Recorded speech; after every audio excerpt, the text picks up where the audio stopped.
The most common type of universal is a Hooke's joint or a cross and roller joint. It consists of a steel cross with 4 hardened bearing journals mounted on needle rollers in hardened caps, which locate the cross in the eyes of the yokes.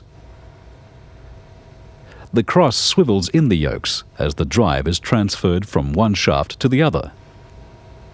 However, the swiveling conflicts with the rotation, and in each revolution, the velocity of the yoke changes every 90 degrees.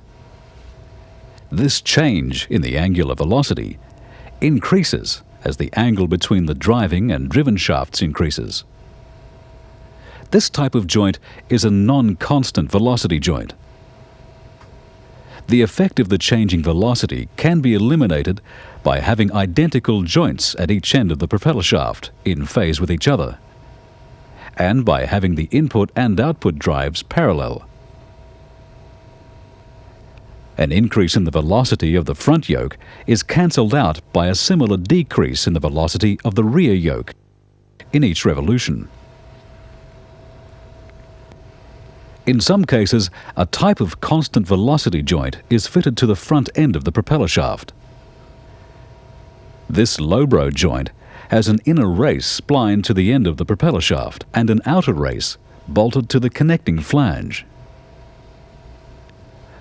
A number of balls, retained by a spherical cage, are carried in angular grooves in each race, and these balls transfer the drive from one race to the other.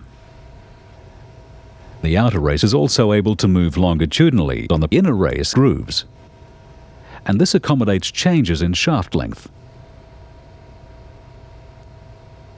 This type of joint allows the drive to be transmitted through a greater angle and minimizes vibration. Where the angle between the shafts is small, a flexible hard rubber coupling can be sandwiched between tripod flanges on the propeller shaft and the differential pinion.